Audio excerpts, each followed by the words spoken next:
हाथों में छड़ी, सर पर उल्टी सीधी टोपी, ढीली ढाली पतलून जिसे हाथों से बार बार पकड़कर नीचे गिरने की जुस्तजू से बाज रखना, तंग कोट, नाक के नीचे नन्ही मुन्नी मूछे, और जब बेढंगी चाल चले तो बेइख्तियार देखने वालों के चेहरों पर मुस्कुराहट बिखर जाए। ये तारुफ है चार्ल्स स्पेंसर चैपलिन का, जिनका जिक्र किसी महफिल में हो तो इनका तस्वुर करके ही खिलखिलाने को दिल चाहता है। खामोश फिल्मों के शोहर आफाक बरतानवी अदाकार ने अपने असल नाम की बजाय चार्ली चैपलिन के जरिए ज्यादा शोहरत पाई। मज़ाही अदाकारी ऐसी की कि हर अदाकार के लिए संगे मिल बने, जिनका मखसूस गेटअप लॉलीवुड और बॉलीवुड के कई फनकारों ने धारा। कहा जाता है कि 20वीं सदी की दो मशहूर तरीन गैर सियासी शख्सियात में से एक आइंस्टाइन और दूसरे चार्ली चैपलिन है।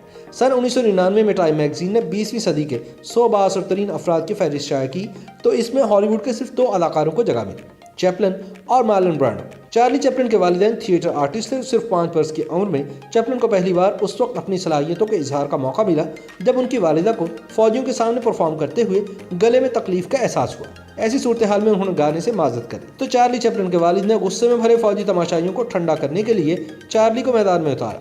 उन्होंने इस मौके पर ऐसी जमकर गुलकारी की कि सुनने वाले तो जैसे इनके परस्तार ही हो गए।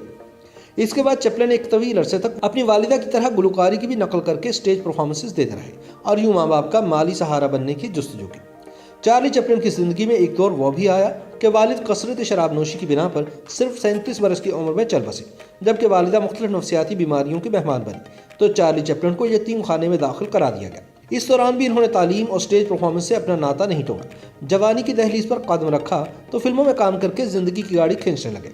इस मरहले पर इन्होंने फैसला किया कि अपने अंदर छुपे गमों और तकलीफ को दुनिया से पोशीदा रखकर इनको हंसाने पर मजबूर करेंगे। चार्ली चैपलिन की ख्वाहिश थी कि अगर कोई उन्हीं जैसी दुश्वारियों और परेशानियों का शिकार है तो वो उनकी अदाकारी देखकर उन्हें फरामोश करे और फिर एक के बाद एक मज़ाहिया फिल्मों में अपने मज़ाहिया गेटअप से कामयाबी की सीढ़ियां चढ़ते चले गए। चार्ली चैपलिन ने बरतानिया से अमेरिका का सफर किया तो यहाँ आकर भी इन पर फिल्मों की बरसात हो गई। वो सिर्फ एक अदाकार ही नहीं थे, बेहतरीन हिदायतकार, कहानी नवीस और मौसीकार भी थे। ये भी उन्हीं का कमाल है कि खामोश फिल्मों के दौर में उन्होंने बगैर मुकालमात बोले अपनी चुलबुली सी हरकतों के जरिए आज तक खुद को कॉमेडी आइकन बनाए रखा। साउथ टेक्नोलॉजी के मुतारिफ होने के बावजूद कई बरसों तक वो ऑडियो और मुकालमात को अपनाने से माजरत करते रहे, लेकिन फिर वक्त की ज़रूरत और फिल्म बीरों की डिमांड को महसूस करते हुए सौती तासुरात और मुकालमात शामिल करने पर मजबूर हुए।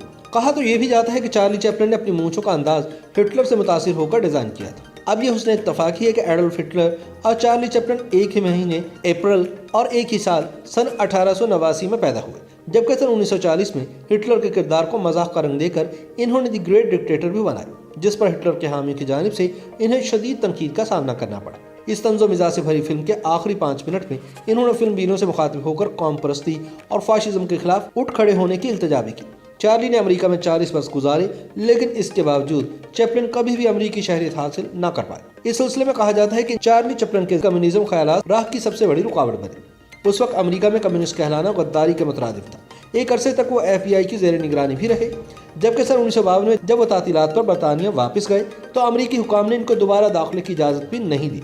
तभी दिल बर्दाश्त होकर उन्होंने स्विट्जरलैंड में ही सकूनत इख्तियार की। इस दौरान सिर्फ एक बार सन 1972 में चार्ली चैपलिन को अमेरिका आने का मौका मिला, क्योंकि इनकी फिल्म लाइमलाइट को बेहतरीन मौसीकी पर ऑस्कर का हकदार ठहराया गया था। ये फिल्म सन 1952 में जारी हुई थी। चार्ली चैपलिन को यह एजाज़ भी हासिल रहा कि वो पहले अदाकार थे जिनकी तस्वीर 6 जुलाई सन 1952 को अमेरिकी जरीदे टाइम मैगजीन के सरवक्त पर शाया हुई। यही नहीं, सन 1916 में वो अमेरिकी सदर से ज्यादा तनख्वाह लेने वाली शख्सियत थे। चार्ली चैपलिन खासे दिलफेंक और रंगीन मिजाज थे। 4 बार दुल्हा बने और 3 बार इनकी शरीक सफ़र इनसे खासी कम उम्र थी। पहली शादी 17 बरस की अदाकारा मिल्ड्रेड हैरिस से की और फिर 16 बरस की लीता ग्रे से, और जब खुद 54 बरस के थे तो एक बार फिर 18 साल की ओना ओनेल पर दिल आ गया और ये साथ चैपलिन की मौत तक कायम रहा। जब पूरी दुनिया 25 दिसंबर सन 1977 को क्रिसमस मना रही थी तो दूसरों की जिंदगियों में अनगिनत रंग भरने वाले चार्ली चैपलिन खामोशी के साथ इस दुनिया से रुखसत हो गए। ये वाक़या भी दिलचस्पी से खाली नहीं कि इनकी मौत के कुछ माह बाद चोरों ने इनका ताबूत कब्रिस्तान से उड़ा लिया और $6 लाख के एवज इसकी वापसी की शर्त रखी। चार्ली चैपलिन की बेवा ने इनकार किया तो उन्हें संगीन नताइज की धमकियां मिली। बहरहाल 11 हफ्ते बाद स्विस पुलिस ने चोरों को गिरफ्त में लेकर लाश बरामद कर ली और ताबूत को दोबारा दफना दिया गया। YouTube पर गूगली एंटरटेनमेंट देखने के लिए youtube.com की सर्च बार में गूगली एंटरटेनमेंट टाइप करें। गूगली एंटरटेनमेंट के पेज पर सुर्ख रंग के सब्सक्रिप्शन वाले बटन पर क्लिक करना ना भूलिए। YouTube पेज पर अपलोड होने वाली वीडियो से बाखबर रहने के लिए बेल आइकॉन पर क्लिक कीजिए। आपको हर नई वीडियो के बारे में नोटिफिकेशन मौसूल हो जाएगा।